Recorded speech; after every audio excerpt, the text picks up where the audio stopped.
الحمدللہ رب العالمین والصلاة والسلام علی رسولہ الکریم وعلی آلہ واصحابہ اجمعین الی یوم الدین۔ محترم ذمہ داران جماعت،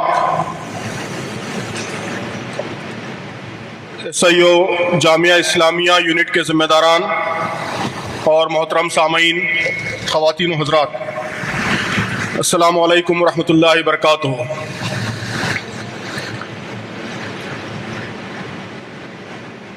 تصور اقامت دین پر اعتراضات ایک جائزہ، اس عنوان کے تحت مجھ سے آج خواہش کی گئی ہے کہ اقامت دین کے تصورات پر جو تنقیدیں بعض مسلم دانشوروں کی جانب سے ہوئی ہیں، میں ان کا جائزہ لوں۔ اگر ان تنقیدوں پر آپ ایک نظر ڈالیں تو محسوس کریں گے کہ یہ دو طرح کی تنقیدیں ہیں۔ ایک تو وہ لوگ ہیں جو سرے سے اس بات کے قائل ہی نہیں ہیں کہ سیاست اور اجتماعی معاملات میں اسلام کوئی رہنمائی کرتا ہے، یا اگر کرتا بھی ہے تو آج کے زمانے میں اس کی پیروی لازم ہے۔ ہمارے زمانے کے سیکولر افکار سے متاثر یہ طبقہ یہ سمجھتا ہے کہ اسلام سمیت تمام مذاہب کا دائرہ افراد کی ذاتی زندگیوں تک محدود ہے۔ اجتماعی معاملات میں مذہب کی دخل اندازی فتنہ و فساد کا سبب بنتی ہے، اور یہ مذہب کا دائرہ کار نہیں ہے۔ چنانچہ اسلام کے وہ احکام جن کا تعلق ریاست کے انتظام اور پالیسی سے ہے یا قانون سازی سے، لیجسلیشن سے ہے، وہ سمجھتے ہیں کہ وہ ایک مخصوص دور کی ضرورتوں کے لیے تھے۔ آج ان تعلیمات سے روشنی تو حاصل کی جا سکتی ہے، لیکن ان کی ہو بہو پیروی ناممکن ہے اور نہ اس کی ضرورت ہے۔ آج کی گفتگو میں ہم اس اعتراض کو زیر بحث نہیں لائیں گے۔ یہ اعتراض علیحدہ سے تفصیلی تجزیہ چاہتا ہے۔ اس مکتب فکر کا ذکر میں نے اس لیے کر دیا کہ آگے کے مباحث میں اس کا حوالہ زیر بحث آئے گا۔ آج ہمارے پیش نظر مسلمان اہل علم کا وہ طبقہ ہے جو اسلام کی جامعیت اور اجتماعی زندگی سے متعلق اسلام کی تعلیمات کو تسلیم کرتا ہے۔ یہ لوگ مانتے ہیں کہ اسلام نے ریاست کا تصور بھی دیا ہے، ریاست کے لیے قوانین بھی تجویز کیے ہیں، اور یہ احکام اسلام اور اسلامی شریعت کا جز ہیں، لیکن وہ یہ کہتے ہیں کہ ان احکام کا تعلق عام مسلمانوں سے نہیں ہے، اس کے مخاطب حکمران ہیں۔ اگر کسی کو حکومت اور اختیار مل جائے تو اس کے لیے ضروری ہے کہ وہ قانون سازی اور ریاست کے نظم و انصرام میں اللہ کے احکام کی تعمیل کرے، لیکن عام مسلمان جنہیں اختیار، حکومت یا اقتدار حاصل نہیں ہے، وہ نہ ان احکام کے مخاطب ہیں اور نہ اس کے مکلف ہیں کہ احکام شریعت کی تنفیذ کے لیے کوئی اجتماعی جدوجہد کریں۔ ان کا فریضہ بس ذاتی زندگیوں میں اور سماج کے جن امور پر انہیں اختیار حاصل ہے، ان میں خدا کے احکام کی تکمیل تک محدود ہے۔ آج کے اجلاس کے داعیوں نے مجھ سے سنوپسس میں خاص طور پر مولانا وحید الدین خان اور جناب جاوید غامدی کے اعتراضات کا جائزہ لینے کے لیے کہا ہے۔ ان دونوں حضرات کے نقطہ نظر کا خلاصہ میری سمجھ کے مطابق یہی ہے۔ اس سے پہلے کہ ہم اس نقطہ نظر کا جائزہ لیں، اس بات کی ضرورت محسوس ہوتی ہے کہ اختصار کے ساتھ ایک نظر ہم اس بات پر بھی ڈالیں کہ اقامت دین کے بارے میں تحریک اسلامی اور مولانا مودودی کے افکار کیا ہیں۔ جماعت اسلامی ہند کے دستور کی دفعہ 4 میں اقامت دین کی تشریح اس طرح کی گئی ہے کہ اقامت دین میں لفظ دین سے مراد وہ دین حق ہے جسے اللہ رب العالمین اپنے تمام انبیاء کے ذریعے مختلف زمانوں اور مختلف ملکوں میں بھیجتا رہا ہے، اور جسے آخری اور مکمل صورت میں تمام انسانوں کے لیے اپنے آخری نبی حضرت محمد صلی اللہ علیہ وسلم کے ذریعے نازل فرمایا، اور جب دنیا میں ایک ہی مستند، محفوظ اور عند اللہ مقبول دین ہے، اور جس کا نام اسلام ہے۔ یہ دین انسان کے ظاہر و باطن اور اس کی زندگی کے تمام انفرادی اور اجتماعی گوشوں کو محیط ہے۔ عقائد، عبادات اور اخلاق سے لے کر معیشت، معاشرت اور سیاست تک انسانی زندگی کا کوئی ایک شعبہ بھی ایسا نہیں ہے جو اس دائرے سے خارج ہو۔ یہ دین جس طرح رضا الہی اور فلاح آخرت کا ضامن ہے، اسی طرح دنیاوی مسائل کے موضوع حل کے لیے بہترین نظام زندگی بھی ہے، اور انفرادی و اجتماعی زندگی کی صالح اور ترقی پذیر تعمیر صرف اسی کے قیام سے ممکن ہے۔ اس دین کی اقامت کا مطلب یہ ہے کہ کسی تفریق و تقسیم کے بغیر اس پورے دین کی مخلصانہ پیروی کی جائے اور ہر طرف سے یکسو ہو کر کی جائے، اور انسانی زندگی کے انفرادی و اجتماعی تمام گوشوں میں اسے اس طرح جاری و نافذ کیا جائے کہ فرد کا ارتقاء، معاشرے کی تعمیر اور ریاست کی تشکیل سب کچھ اسی دین کے مطابق ہو۔ اس موقع پر دستور جماعت کی دفعہ 5 کا حوالہ بھی مناسب ہوگا، جس میں طریقہ کار بیان کیا گیا ہے۔ جماعت اپنے تمام کاموں میں اخلاقی حدود کی پابند ہوگی اور کبھی ایسے ذرائع یا طریقے استعمال نہ کرے گی جو صداقت و دیانت کے خلاف ہوں یا جن سے فرقہ وارانہ منافرت، طبقاتی کشمکش اور فساد فی الارض رونما ہو۔ جماعت اپنے نصب العین کے حصول کے لیے تعمیری اور پرامن طریقے اختیار کرے گی، یعنی وہ تبلیغ و تلقین اور اشاعت افکار کے ذریعے ذہنوں اور سیرتوں کی اصلاح کرے گی، اور اس طرح ملک کی اجتماعی زندگی میں مطلوبہ صالح انقلاب لانے کے لیے رائے عامہ کی تربیت کرے گی۔ یہ دفعہ 5 ہے جماعت کے دستور کی۔ ان دفعات میں خاص طور پر درج ذیل باتیں قابل توجہ ہیں۔ پہلی بات تو یہ کہ اقامت دین کا مطلب صرف ریاست کی سطح پر اسلامی احکام کا نفاذ نہیں ہے، بلکہ پوری زندگی میں اسلام کی پیروی۔ اس میں ریاست بھی شامل ہے، اور اس کے ساتھ افراد کا اللہ سے تعلق، ان کے جذبات و داعیات، ان کی عبادات، ان کے اخلاق اور سماج سے متعلق تمام امور و معاملات بھی اس میں شامل ہیں۔ دوسری بات یہ ہے کہ دین کا قیام یا زندگی کے تمام گوشوں میں اسے جاری و نافذ کرنے کا کام زور زبردستی کے ذریعے انجام نہیں پائے گا، بلکہ لوگوں کی ذہن سازی یا رائے عامہ کی تربیت کے ذریعے انجام پائے گا۔ یہ باتیں جماعت کے دستور سے بھی واضح ہیں، اور مولانا مودودی کے افکار میں بھی بڑی وضاحت کے ساتھ ان باتوں کی تکرار ملتی ہے۔ میں نے یہاں پر اپنے مقالے میں مولانا مودودی کے کئی اقتباسات نقل کیے ہیں، اب ان کو پڑھنے کا موقع نہیں ہے، آپ دیکھ سکتے ہیں، جن میں مولانا نے یہی کہا ہے کہ ایک تو یہ کہ دین کا مطلب، اقامت دین کا مطلب تمام شعبوں میں دین کا نفاذ ہے، صرف ریاست یا سیاست کا شعبہ مراد نہیں ہے، اور دوسرے یہ کہ یہ کام پرامن طریقے سے رائے عامہ کی تربیت کے ذریعے انجام پائے گا۔ بلکہ مولانا کے ان اقتباسات میں اس طرح کے جملے بھی ہیں کہ میرا مشورہ ہمیشہ یہی رہا ہے کہ خواہ آپ کو بھوکا رہنا پڑے، گولیاں کھانی پڑے، مگر صبر کے ساتھ، تحمل کے ساتھ، کھلم کھلا علانیہ طور پر اپنی تحریک کو قانون، ضابطے اور اخلاقی حدود کے اندر چلاتے رہیے۔ اور بھی اقتباسات ہیں۔ یہ اقتباسات ہم نے اس لیے نقل کیے تاکہ بحث کو آگے بڑھانے سے پہلے یہ واضح رہے کہ تحریک اسلامی اور مولانا مودودی کے نزدیک اقامت دین کا مطلب اور اس منزل تک پہنچنے کا راستہ کیا ہے۔ اقامت دین صرف حکومت کی تشکیل یا تبدیلی کا نام نہیں ہے، یہ افراد اور سماج کی ہماگیر اصلاح کا نام ہے۔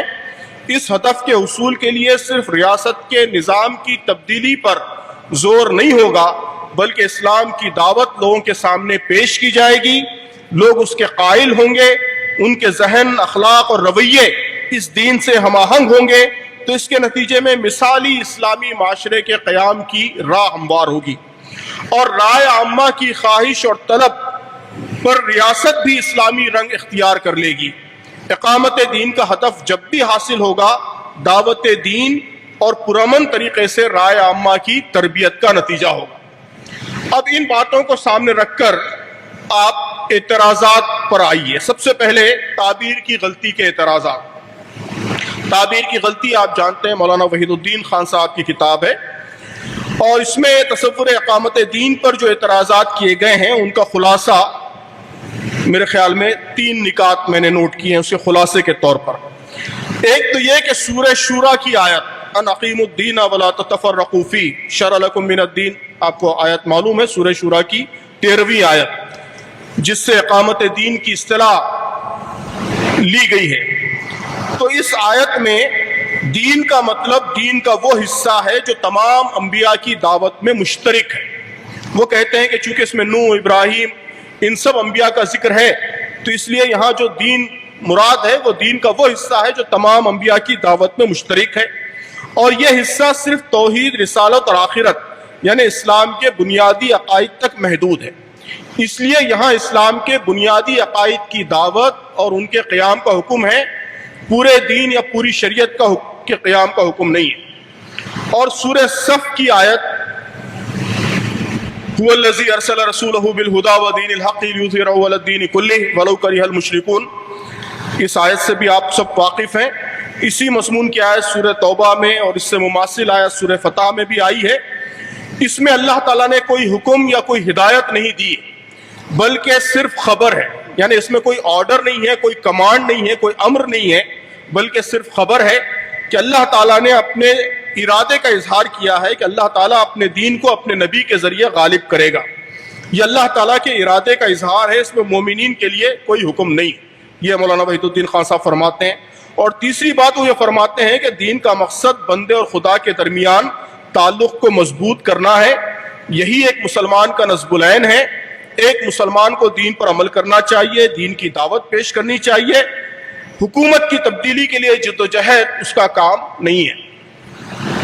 تحریک اسلامی کے کئی بزرگوں نے ان اعتراضات کا بہت تفصیل سے جائزہ لیا ہے۔ مولانا وحید الدین خان یہ تو تسلیم کرتے ہیں کہ دین کا تعلق زندگی کے تمام معاملات سے ہے اور ہر شعبے میں دین کی رہنمائی بھی موجود ہے، لیکن ان کا اصرار یہ ہے کہ سورہ شورى کی اس آیت میں جس میں دین کو قائم کرنے کا حکم دیا گیا ہے، دین کا مطلب صرف ایمانیات ہے۔ اور وہ یہ بھی کہتے ہیں کہ ابھی تک مفسرین نے اس کے معنی یہی لیے ہیں، اور مولانا مودودی اور تحریک کے لوگ جو معنی لیتے ہیں وہ عام مفسرین کی رائے سے ہٹ کر ہیں۔ ہمارے خیال میں یہ بات صحیح نہیں ہے۔ جن مفسرین نے ایمانیات اور بنیادی باتوں کا ذکر کیا ہے انہوں نے اس کے ساتھ ساتھ کہا ہے کہ طاعت اللہ فی اوامرہ و نواہی، کہ اللہ کی اطاعت اس کے اوامر میں اور اس کے نواہی میں۔ اب جب اللہ کی اطاعت اوامر اور نواہی میں یہ بات کہتے ہیں آپ، تو اس میں پورا دین آ جاتا ہے، اس میں دین کے تمام احکام آ جاتے ہیں۔ مولانا رضی الاسلام ندوی کا ایک چھوٹا سا کتابچہ ہے اقامت دین اور نفاذ شریعت، اس میں انہوں نے کئی مفسرین کے اقتباسات نقل کیے ہیں جن سے معلوم ہوتا ہے کہ یہ بات صحیح نہیں ہے کہ مفسرین یہاں دین کے معنی کو صرف عقائد و ایمانیات تک محدود رکھتے ہیں۔ اس آیت میں والذی اوحینا الیک کا فقرہ بھی شامل ہے، جس میں خود بخود وہ سارے احکام اسپیسیفکلی آ جاتے ہیں جو نبی کریم صلی اللہ علیہ وسلم پر نازل ہوئے ہیں۔ واقعہ یہ ہے کہ انبیاء اکرام کی شریعت، انبیاء اکرام کی تعلیمات صرف عقائد اور ایمانیات ہی کے معاملے میں مشترک نہیں ہیں، ان کی دعوت کی روح اور اس کی اسپرٹ ایک ہی ہے، ان کی شریعتوں کی بنیادی باتیں بھی ایک ہی ہیں۔ اگر شرائع میں کچھ اختلاف ہے تو وہ جزوی اور فروعی باتوں میں ہے، اور اس آیت میں اللہ تعالیٰ نے جو حکم دیا ہے اس کا مطلب یہی ہوگا کہ ہر نبی کی امت اس بات کی مکلف تھی کہ جو شریعت اس نبی پر نازل ہوئی ہے، ایک تو شریعت کا دین کا بڑا حصہ جو کامن ہے اس پہ عمل کرے، اور ہر نبی کی امت اس نبی کی جو مخصوص شریعت ہے اس پر عمل کی مکلف ہے، اس پر عمل کی پابند ہے۔ نبی کریم صلی اللہ علیہ وسلم کی امت نبی کریم صلی اللہ علیہ وسلم کی شریعت پر عمل کی مکلف ہے، اس کی پابند ہے۔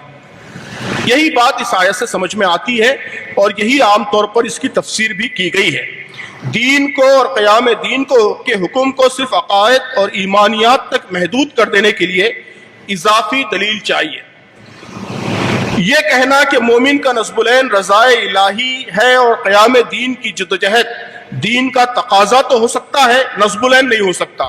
تعبیر کی غلطی میں ایک بڑی بحث یہی ہے کہ یہ نصب العین نہیں ہے، نصب العین تو اللہ کی رضا ہے، یہ دین کا تقاضا ہو سکتا ہے اقامت دین، یہ نصب العین نہیں ہو سکتا۔ ہمارے خیال میں یہ محض الفاظ کی ہیرا پھیری ہے۔ جماعت کے نصب العین کی جو عبارت ہم نے نقل کی ہے اس میں رضا الہی اور فلاح آخرت کے حصول کو حقیقی محرک کہا گیا ہے، اور اس غرض کے لیے اجتماعی طور پر جس ہدف کی خاطر جدوجہد مطلوب ہے اسے نصب العین کہا گیا ہے۔ مطلب یہ ہے کہ اصل محرک اور حتمی ہدف تو رضا الہی ہی ہے، لیکن اللہ کی رضا کا حصول خاص قسم کی جدوجہد پر منحصر ہے۔ اس جدوجہد کا نشانہ اور ہدف اقامت دین ہونا چاہیے۔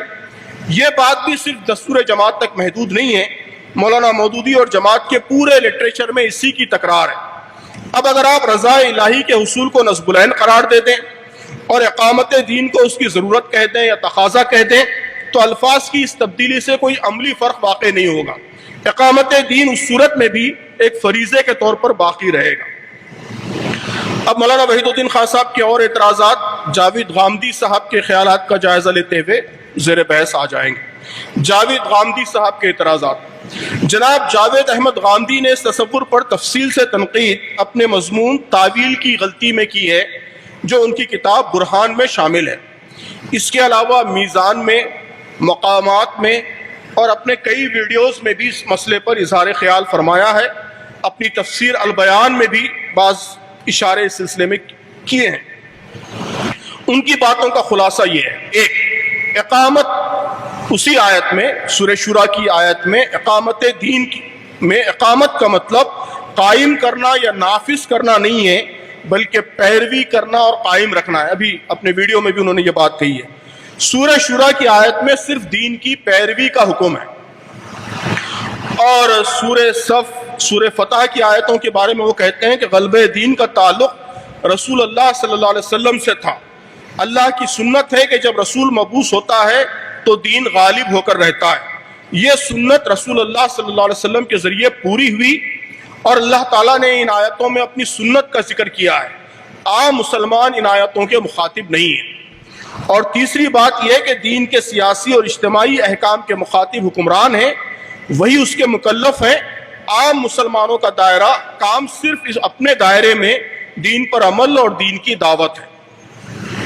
جاوید غامدی صاحب نے عربی شاعری وغیرہ کے حوالوں سے تفصیلی بحث یہ ثابت کرنے کے لیے کی ہے کہ اقیمو کے معنی قائم کرنا نہیں بلکہ قائم رکھنا ہے۔ ہمارا خیال یہ ہے کہ اقامت کا ترجمہ قائم کرنا کیا جائے یا قائم رکھنا کیا جائے، اس سے اصل بحث پر کوئی اثر نہیں پڑتا۔ مولانا مودودی نے ترجمہ قائم کرنا کیا ہے، لیکن تفہیم القرآن میں قائم رکھنا اس ترجمے کی گنجائش کو بھی تسلیم کیا ہے۔ دین قائم کرنا یا دین پر قائم رہنا، دونوں کا مطلب یہی ہے کہ زندگی کے تمام شعبوں میں دین کی پیروی کی جائے۔ اس بات کو جاوید غامدی صاحب بھی تسلیم کرتے ہیں کہ انہوں نے دین پر قائم رہنے کے معنوں میں قانون و شریعت، جہاد، قتال وغیرہ سارے احکام انہوں نے شامل کیے ہیں، لیکن ان کا کہنا یہ ہے کہ اقیمو کا مطلب صرف دین کے اس حصے پر عمل تک محدود ہے جس کا تعلق ہماری ذات سے ہے۔ جن امور کا تعلق ہم سے نہیں ہے ان پر دوسروں کے ذریعے عمل کرانا یا انہیں نافذ کرنے کی جدوجہد کرنا، یہ اقیمو کے معنوں میں شامل نہیں ہے۔ یہ نقطہ نظر مفسرین کے بیان کیے ہوئے مطالب سے مختلف ہے۔ مولانا گوہر رحمان اور مولانا رضی الاسلام نے اپنی تحریروں میں مفسرین اکرام کے تفصیلی حوالے دیے ہیں، میرے مقالے میں اس کے حوالے موجود ہیں، جن کے نزدیک اقیمو کے معنوں میں دوسروں پر دین کا نفاذ بھی شامل ہے۔ لیکن اگر جاوید صاحب کی یہ بات مان لی جائے کہ اقیمو کے لغوی معنی صرف خود دین پر عمل کرنا ہے تو سوال یہ پیدا ہوتا ہے کہ خود دین کا کیا مطلب ہے؟ کیا دین کے دائرے میں امر بالمعروف و نہی عن المنکر، دعوت، جہاد، اللہ کے دین کی نصرت، شہادت علی الناس وغیرہ جیسے امور نہیں آتے جن کے قرآن میں بتکرار تاکید کی گئی ہے؟ جب یہ سب احکام دین ہیں اور دین کا جز ہیں، اور غامدی صاحب تسلیم کرتے ہیں کہ دین کا جز ہیں، نصرت دین پر انہوں نے جو کچھ کلام کیا ہے اس سے معلوم ہوتا ہے کہ اسے تسلیم کرتے ہیں، تو اقیمو کے دونوں معنوں میں جو معنی بھی لیے جائیں، اقامت دین کے اندر یہ سب کام خود بخود شامل ہو جاتے ہیں۔ یعنی اگر اقیمو کا مطلب صرف یہ ہے کہ دین کے جو مطالبات میری ذات سے متعلق ہیں ان کی تکمیل کی جائے، تب بھی دوسروں تک اللہ کے دین کی دعوت پہنچانا، جہاد، نصرت دین، امر بالمعروف وغیرہ کے احکام میری ذات سے متعلق ہی ہیں، اس لیے ان کی تعمیل یہ اقامت دین کا تقاضا ہی ہے۔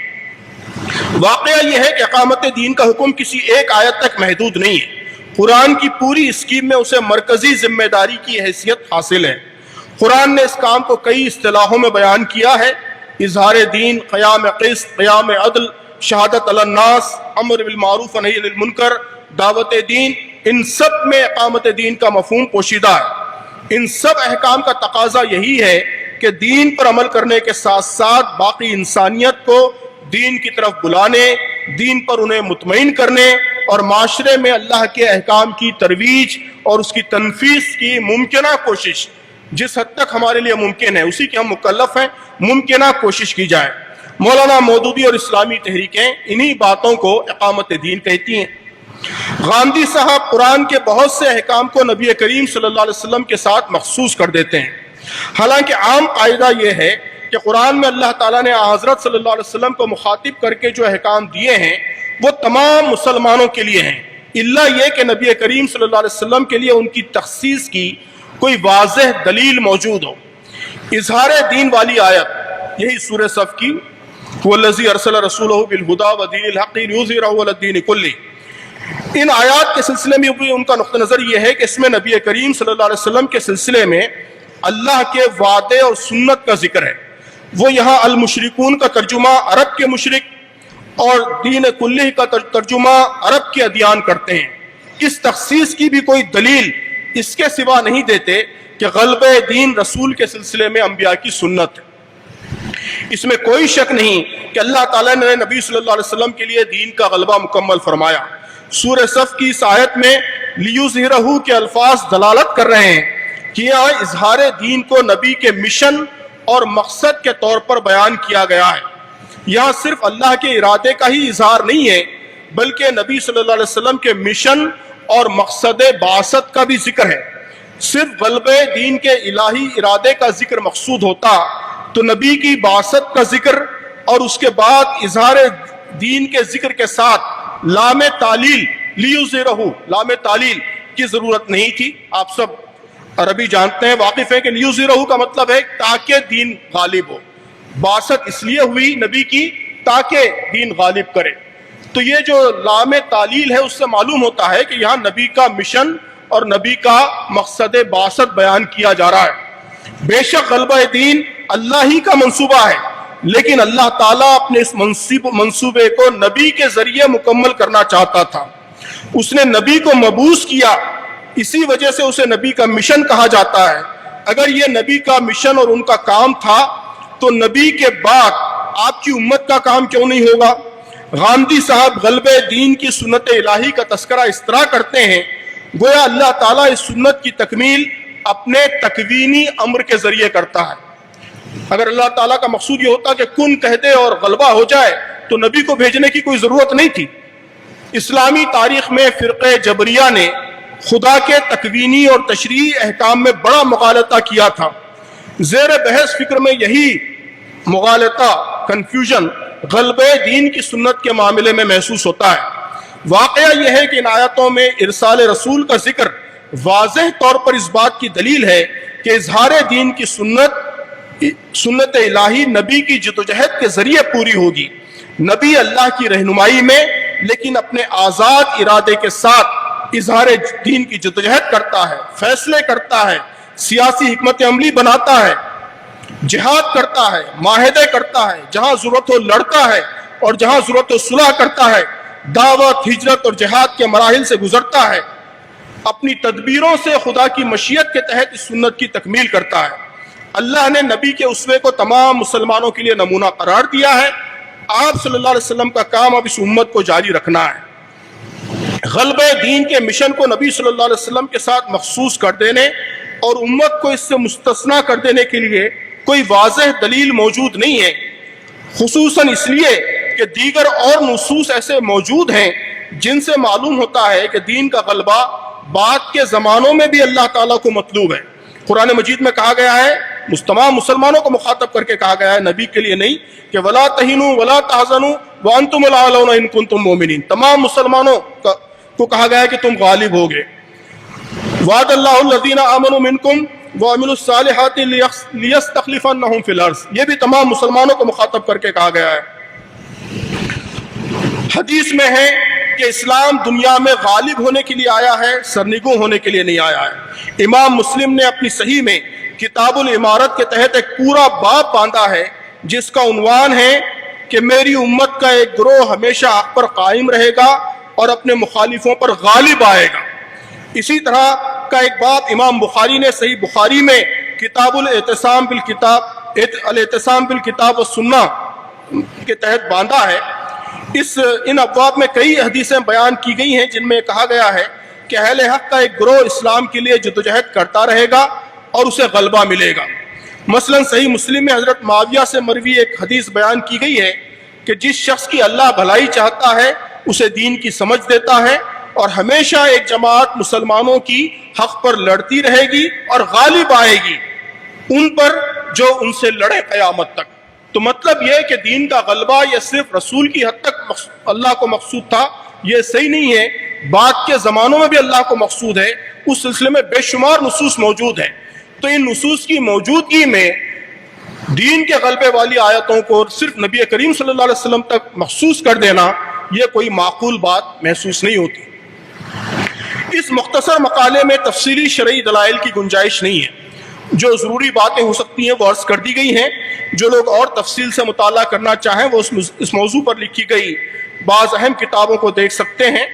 اب تک جن کتابوں کے حوالے آئے ہیں ان کے علاوہ مولانا عروج قادری کی کتاب اقامت دین فرض ہے اور امت مسلمہ کا نصب العین، اور مولانا صدر الدین اصلاحی کی کتاب فریض اقامت دین، اور مولانا جلال الدین عمری کی کتاب معروف و منکر، ان کا مطالعہ مفید ہوگا۔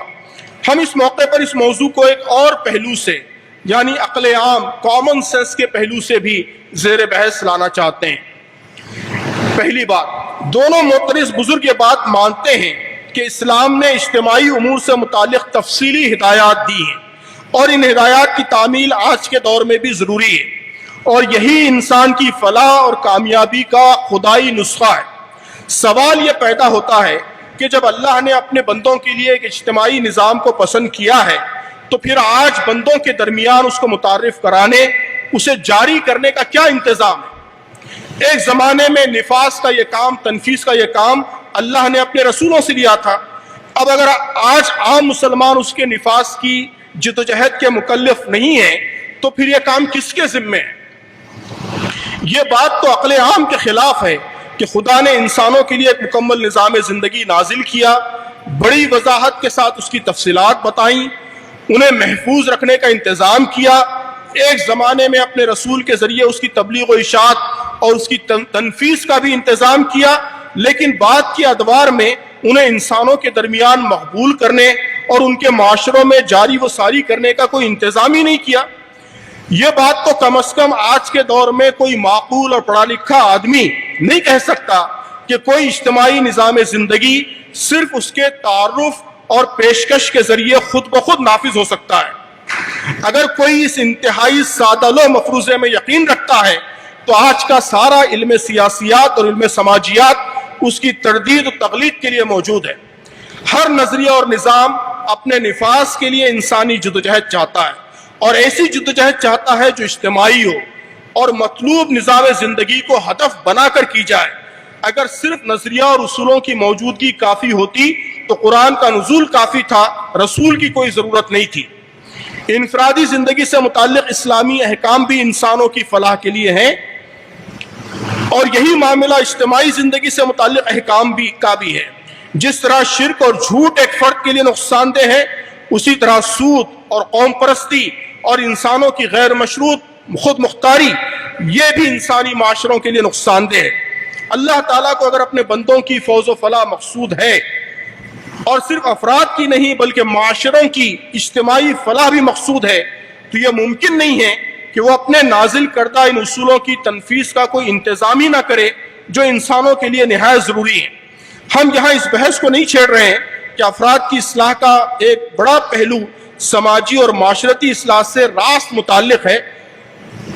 اللہ تعالیٰ اپنے دین کی ترویج و تنفیذ کا کام انسانوں سے ہی لیتا ہے، اسی لیے قرآن میں اللہ نے اپنے بندوں سے دین کی نصرت کا مطالبہ کیا ہے۔ یا ایھا الذین آمنوا ان تنصروا اللہ ینصرکم ویثبت اقدامکم، اور یا ایھا الذین آمنوا کونوا انصار اللہ، اے لوگوں جو ایمان لائے ہو اللہ کے مددگار بنو، جس کا مطلب اس کے سوا اور کیا ہو سکتا ہے کہ دین کے معاملے میں منشاء الہی کی تکمیل کے لیے جدوجہد کی جائے۔ اگر منشا الہی یہ ہے کہ دین زندگی کے تمام انفرادی و اجتماعی معاملوں میں انسانوں کا رہنما بنے، تو اس منشا کی تکمیل کے لیے جدوجہد ہی دین کی نصرت قرار پائے گی۔ اسی جدوجہد کو اسلامی تحریکیں اقامت دین کہتی ہیں۔ انسانی معاشروں میں ہمیشہ ایسی قوتیں کار فرما رہی ہیں جو انسانی زندگی کی تنظیم گمراہ کن شیطانی اصولوں اور نظریات کی بنیاد پر کرنے کی کوشش کرتی رہتی ہیں۔ کیا یہ بات اللہ کی مشیت اور اس کی اسکیم کا حصہ ہو سکتی ہے کہ معاشرے میں کمیونزم کی منظم تحریک جاری و ساری رہے، انتہا پسندانہ سرمایہ داری کے قیام و نفاذ کی منظم جدوجہد ہوتی رہے، نسائیت پرست، ہم جنس پرست، فسطائی قوم پرست وغیرہ وغیرہ یہ سب منظم ہو کر اپنی اپنی اسکیموں کے نفاذ کے لیے سرگرم رہیں، لیکن خدا کا مکمل دین اور انسانی فوز و فلاح کا حقیقی ضامن نظریہ حیات صرف کتابوں میں بند رہے، یا ایسے حکمران کے انتظار میں راہ تکتا رہے جو ان احکام کی تنفیذ کو اپنی ذمہ داری سمجھے۔ یہ بات بالکل عقل عام کے خلاف ہے۔ اگر اللہ تعالیٰ انسانوں کے لیے کسی مخصوص نظریہ حیات کو پسند کرتا ہے تو اس کا تقاضا ہے کہ وہ اس کی تنفیذ کے لیے جدوجہد کی ذمہ داری کسی نہ کسی کے سپرد کرے۔ یہ فطری بات ہے کہ یہ ذمہ داری انہی کے سپرد کی جائے گی جو اس نظریے کے ماننے والے اور اس کے امین ہیں۔ یہ پہلی بات۔ دوسری بات، اگر اجتماعی امور میں احکام دین کے نفاذ کی ذمہ داری صرف حکمرانوں کی ہے، تب بھی کیا عام مسلمان امر بالمعروف اور نہی عن المنکر کے پابند نہیں ہیں؟ کیا حکمران اگر اپنی ذمہ داریاں ادا نہیں کر رہے ہیں اور خدا کے احکام سے علانیہ انحراف کر رہے ہیں تو یہ مسلمانوں کی ذمہ داری نہیں ہے کہ وہ اس کی طرف اپنے حکمرانوں کو متوجہ کریں؟ رسول اللہ صلی اللہ علیہ وسلم نے فرمایا کہ دین النصیحہ، دین خیرخواہی ہے، للہ، اللہ کے لیے، ولی کتابی، اور اس کی کتاب کے لیے، ولی رسول ہی، اور رسول کے لیے، والائمۃ المسلمین، اور مسلمانوں کے ائمہ کے لیے، وعامتہم، اور عام مسلمانوں کے لیے۔ ابو سعید خدری رضی اللہ تعالیٰ عنہ کہتے ہیں کہ مروان نے عید کے دن ممبر نکلوایا اور نماز عید سے پہلے خطبہ شروع کر دیا، تو ایک شخص نے کہا مروان آپ نے سنت کے خلاف کیا، ایک تو آپ نے اس دن ممبر نکالا حالانکہ اس دن ممبر نہیں نکالا جاتا، پھر آپ نے نماز سے پہلے خطبہ شروع کر دیا حالانکہ نماز سے پہلے خطبہ نہیں ہوتا۔ ابو سعید فرماتے ہیں کہ اس شخص نے اپنا وہ حق ادا کیا جو اس پر تھا۔ اللہ کے رسول کو میں نے فرماتے سنا، پھر آپ نے وہ حدیث نقل کی کہ جو زبان برائی دیکھے اور زبان سے روک سکتا، ہاتھ سے روک سکتا ہاتھ سے روکے، زبان سے روک سکتا ہو زبان سے روکے وغیرہ۔ ایک حدیث مبارکہ میں فرمایا گیا کہ عنقریب ایسے حکمران ہوں گے جنہیں تم پہچانتے ہوگے اور ان کا انکار کرو گے، بس جس کسی نے ان کی حقیقت پہچان لی وہ بری ہوگا، جس کسی نے برملا ان کا انکار کیا وہ سلامتی کے راستے پر ہوگا سوائے ان کے جو راضی ہو گیا اور ان کی اطاعت کرنے لگا۔ صحابہ نے عرض کیا اے اللہ کے رسول، کیا ایسے عمرہ کے خلاف ہمیں قتال نہیں کرنا چاہیے؟ آپ نے فرمایا جب تک وہ نماز ادا کرتے رہیں ایسا مت کرنا۔ امام مسلم نے اپنی صحیح میں جہاں اس حدیث کا باب باندھا ہے، اس باب کا موضوع ہی رکھا ہے کہ اس بات کا باب کہ اگر عمرہ شریعت کی خلاف ورزی کریں تو ان کی نکیر واجب ہے، یعنی جو حکمران خدا کے احکام کی کھلی نافرمانی کریں ان کے خلاف خروج اور قتال کے لیے تو کچھ اور شرائط ہیں، لیکن ان کی نکیر اور ان کو معروف کی تلقین اور اسلام کے نفاذ کے لیے ان کو آمادہ کرنا، یہ کام تو ہر حال میں اہل ایمان کو انجام دینا ہے، یہی اقامت دین ہے۔ اور تیسری بات، آج کے زمانوں میں ملکوں کے نظام اور قوانین کے لیے صرف حکمران ذمہ دار نہیں ہوتے، عوام بھی ذمہ دار ہوتے ہیں۔ دنیا کے بیشتر ملکوں میں تو جمہوری نظام ہے، جمہوری نظام کی تو تعریف ہی یہی ہے کہ وہاں قانونی طور پر اصل حکمران عوامی ہوتے ہیں، حکومت کے کام انہی کے منتخب نمائندے انجام دیتے ہیں، ملک کی قانون سازی اور پالیسی سازی عوامی رجحانات کے مطابق ہی ہوتی ہے۔ اس لیے اب تو یہ بحث بالکل غیر متعلق ہے کہ حکمرانی سے متعلق احکام دین کے مخاطب صرف حکمران ہیں، عوام نہیں ہیں۔ اب یہ بات ساری دنیا میں مسلمہ ہے کہ جمہوری حکومتوں میں جو پالیسیاں بھی بنتی ہیں ان کے لیے وہاں کے عوام پوری طرح ذمہ دار ہیں، عوام کے سامنے جواب دہ، اور عوام کے ووٹ سے منتخب حکومت اگر خدا کے احکام کی کھلی خلاف ورزی کرتی ہے اور وَمَن لَّمْ يَحْكَمْ بِمَا أَنزَلَ اللَّهُ کی تصویر بنی رہتی ہے تو اس معاشرے میں رہنے والے مسلمان کیسے اس کی ذمہ داری سے بری ہو سکتے ہیں؟ برات کی ایک ہی شکل ممکن ہے، اور وہ یہ کہ وہ معاشرے کو اسلام کے نفاذ کے لیے تیار کرنے کی بساط بھر کوشش کرتے رہیں۔ بلا شبہ وہ کسی ایسے کام کے مکلف نہیں ہے جو ان کی طاقت اور استعداد سے باہر ہو، لیکن جو کچھ ان کے بس میں ہے اس جدوجہد کی ذمہ داری سے وہ کیسے بری ہو سکتے ہیں؟ اسلام میں اجتماعی ذمہ داری کا تصور بھی پایا جاتا ہے۔ ہم کو ایسے واضح نصوص بھی ملتے ہیں جن میں سماج کی اجتماعی خرابیوں کے لیے سماج کے ہر فرد کو ذمہ دار قرار دیا گیا ہے۔ قرآن مجید میں آیا ہے کہ وَاتَّقُوا فِتْنَةً لَا تُصِيبَنَّ الَّذِينَ ظَلَمُوا مِنْكُمْ خَاصَّةً، کہ بچو اس فتنے سے جس کی شامت مخصوص طور پر انہی لوگوں تک محدود نہ رہے گی جنہوں نے تم میں سے گناہ کیا ہو، اور جان رکھو کہ اللہ سخت سزا دینے والا ہے۔ جاوید غامدی صاحب اس آیت کی تفسیر میں لکھتے ہیں، آپ نوٹ کیجئے، فرماتے ہیں کہ دنیا میں خدا کا قانون یہی ہے کہ بعض اوقات ایک گروہ کے جرائم کی سزا پوری قوم کو بھگتنا پڑتی ہے۔ یہ اس سے متنبہ فرمایا ہے کہ اپنے رویے کی اصلاح کر لو، ورنہ اندیشہ ہے کہ اس طرح کے کسی فتنے میں مبتلا ہو جاؤ گے جو پوری جماعت بلکہ آئندہ نسلوں کو بھی اپنی لپیٹ میں لے لیا کرتا ہے۔ اللہ کے دین میں اسی بنا پر لوگوں کو پابند کیا گیا ہے کہ دوسروں کو بھی بھلائی کی تلقین کریں اور برائی سے روکیں۔ حدیث میں آیا ہے کہ اگر کسی قوم میں گناہ کے کام کیے جاتے ہوں اور ان کاموں کو روکنے کی کوشش نہ کی جائے تو قریب ہے کہ اللہ تعالیٰ ان سب کو عذاب میں گرفتار کر لے۔ یہ ساری حدیثیں جو میں نقل کر رہا ہوں وہ صحیح حدیثیں ہیں اور ان کے حوالے مقالے میں موجود ہیں۔ آخری پوائنٹ یہ ہے اس سلسلے کا کہ کسی نظریے پر پختہ ایمان کا لازمی تقاضا یہ ہوتا ہے کہ اس کے نفاذ کے لیے جدوجہد کی جائے۔ یہی انسانی فطرت ہے۔ اگر کوئی یہ سمجھتا ہے کہ اسلام کے اجتماعی احکام پر عمل ضروری نہیں ہے، جیسا کہ میں نے پہلے اپنی گفتگو کی ابتدا میں ایک مکتب فکر کا حوالہ دیا تھا، تو اگر کوئی اس طرح کی سوچ رکھتا ہے تو اس کا معاملہ مختلف ہے۔ لیکن اگر کسی کا یہ ایمان ہے کہ اسلام سیاست سمیت زندگی کے ہر شعبے میں رہنمائی کرتا ہے اور یہ رہنمائی ہی انسانی فوز و فلاح کی واحد ضامن ہے، تو اس کے بعد اس نظریے کے نفاذ کا خواب دیکھنا اور اس کے لیے ممکنہ جدوجہد کرنا خود بخود اس کی ذمہ داری بن جاتا ہے۔ زندگی کے مشن اور نصب العین کا گہرا تعلق اعتقاد یعنی بلیف سسٹم سے ہوتا ہے۔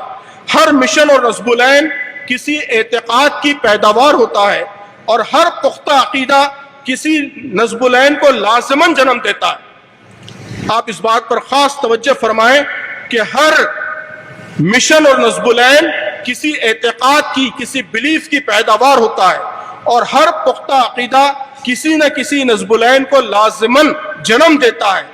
بلیف سسٹم یعنی اعتقاد اور زندگی کے مشن، لائف مشن کے درمیان یہ گہرا تعلق آج علم انتظام، سماجی نفسیات، سماجیات وغیرہ کا مسلمہ اصول ہے۔ جو لوگ مینجمنٹ سائنس سے متعلق ہیں وہ جانتے ہیں کہ بڑی بحث اسٹریٹجیکل پلاننگ میں اسی بات پر ہوتی ہے کہ بلیف میں اور مشن میں کیا ریلیشن ہے، دونوں میں گہرا تعلق ہوتا ہے۔ ان سب علوم میں یہ بحثیں موجود ہیں کہ آدمی اپنے بارے میں اور دیگر انسانوں اور کائنات کے بارے میں جو نقطہ نظر رکھتا ہے، جو بلیف سسٹم رکھتا ہے، جن قدروں اور اصولوں کو اپنے لیے اور دیگر انسانوں کے لیے درست اور صحیح سمجھتا ہے، جسے ویلیو سسٹم کہتے ہیں، اسی سے اس کی زندگی کا مشن تشکیل پاتا ہے۔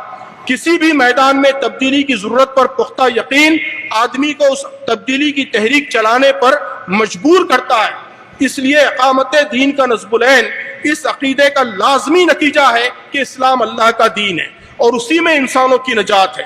عقلی اعتبار سے یہ ممکن ہی نہیں ہے کہ آدمی کا عقیدہ تو اسلام میں ہو لیکن اس کا نصب العین اسلام کا قیام نہ ہو۔ عقلی اعتبار سے یہ ممکن ہی نہیں ہے کہ آدمی کا یقین اسلام میں ہو لیکن اس کا نصب العین اسلام کا قیام نہ ہو۔ اگر آج میں کینسر کی ایک نئی دوا ایجاد کر لوں اور میرے اندر یہ مستحکم یقین پیدا ہو جائے کہ اس دوا سے کینسر کا ہر مریض لازماً شفا پائے گا، اور یہ کہ اس انمول دوا کی ترویج اس وقت عالم انسانیت کی ایک بڑی ضرورت ہے، تو اس عقیدے کا لازمی نتیجہ یہ نکلے گا کہ اس دوا کی ترویج، اس کا قبول عام اور ملک کے نظام صحت میں اس کی قبولیت، یہ میرا نصب العین بن جائے گا۔ اگر اس دوا اور اس پر کامل یقین کے باوجود میں اسے لے کر گھر میں بیٹھا رہوں تو میری یہ خاموشی انسانیت کے خلاف ہوگی اور میرے ضمیر بلکہ میری انسانی فطرت کے خلاف ہوگی۔ کمیونزم اور فلاں کے علمبردار اپنے اپنے نظریات کے قیام و نفاذ کے لیے اس بات کے محتاج نہیں ہیں کہ ان کی کتابوں کی عبارتوں کی لغات کے ذریعے تشریح کر کے بتایا جائے کہ اس کا قیام و نفاذ تمہاری ذمہ داری ہے۔ ان اصولوں کی صحت پر یقین اور ان کے انسانوں کے لیے مفید اور موزوں ہونے پر ایمان، یہ بذات خود اس بات کے لیے کافی ہے کہ وہ ان کے نفاذ کو اپنی زندگی کا نصب العین قرار دے دیں۔ یقیناً اسلام نے یہ اصول دیا ہے کہ نفاذ کا یہ کام زور زبردستی کے ذریعے نہیں ہوگا۔ میں کینسر کی دوا بھی کسی مریض کو بندوق کی نوک پر نہیں پلاؤں گا، ڈاکٹروں کی بھی اس کی اجازت نہیں ہوتی۔ میں دوسروں کا یہ حق بھی تسلیم کروں گا کہ اگر کوئی اس دوا کو مؤثر نہیں سمجھتا ہے یا نقصان دہ سمجھتا ہے تو وہ بھی اپنی بات لوگوں کے سامنے پیش کرے، لیکن میں آخری کوشش اس مقصد کے لیے صرف کروں گا کہ لوگ اس کی افادیت کے قائل ہو جائیں، اس کے حق میں رائے عامہ بن جائے اور اس کی تنفیذ ممکن ہو جائے۔ یہی کام مجھے اسلام کے سلسلے میں بھی کرنا ہے اگر اسلام پر میرا ایمان ہے، میرا اعتقاد ہے، اور یہی اقامت دین ہے۔ اللہ تبارک و تعالی ہم سب کو صحیح سمجھ، صحیح بصیرت عطا فرمائے اور صحیح راستے پر چلنے کی توفیق عطا فرمائے۔